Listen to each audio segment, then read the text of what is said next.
It has been nearly half a year since the red flag laws went into effect.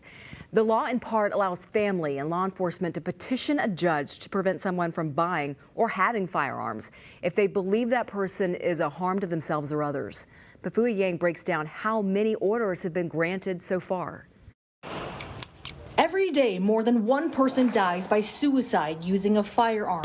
That's according to the state's most recent data from 2022.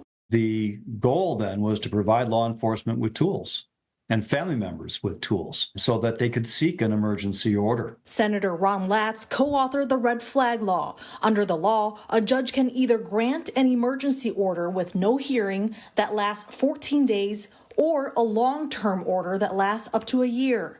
The orders requires a person to surrender their gun if they're believed to be a danger to themselves or others. The information from the state judicial branch indicates that it is being utilized, and I think I would say judiciously. As of June 21st, the Minnesota Judicial Branch says 61 extreme risk protection orders have been filed. 55 of those were granted with emergency and or long-term orders. That's more than 90%. That's 55 people that are alive today that might well not have been alive had the orders not been granted. The bar is incredibly low to get these orders, and overwhelmingly they're just being rubber stamped. However, gun advocates like Rob Dorr says they're surprised by the high number of approvals for a low number of applications.